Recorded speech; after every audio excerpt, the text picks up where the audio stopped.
Assalomu alaykum, hurmatli muxlislar. Xo'p, demak, mana shunaqa gilos ekkan edim. Volovye sertsi degan gilos 5-6 ta ekkanman. 10 yil bo'ldi bularga, lekin bular juda tez o'sar ekan, lekin anaqasi hosili kam. Rosa gullaydi, lekin hech changlanmaydi. Arili ham kamayib ketgan bilmadim. Xo'p, yoniga 2 ta sariq gilos ham ekkanman. Sariq gilos sob yotibdi, bunga hech ta'sir qilmadi.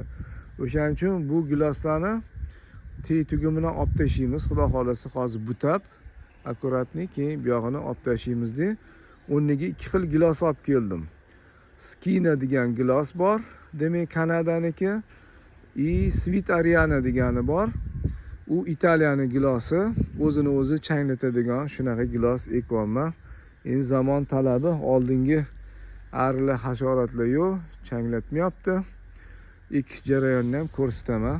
Xudo xolasa yaxshi bo'ladi degan umiddaman. Mana shu sariq gilos, mana shu volovye sertsiga yordam bo'ladi, changlanadi deb ekilgan edi.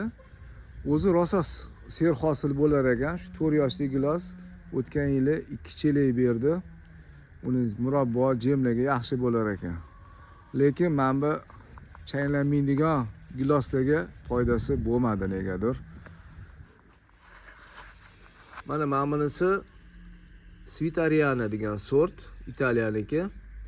Mana bunisi xo'sh, demak bu Skina degan sort, kanadskiy sort hisoblanadi. Hozir endi yerimiz hali tayyor emas, ekiladigan joy hali tayyor emas. O'shanga vaqtinchalik ko'mib turamiz yerga. Gilos ekiladigan joyimiz tayyor bo'lmaganligi sababli vaqtincha mana bunaqa yerga yotqizib ko'mib qo'yamiz, o'sib ketmasligi uchun. Xudo xolasa 3-4 kundan keyin o'zini aniq joyiga ekib yuboramiz. Mana ko'mib qo'ydik.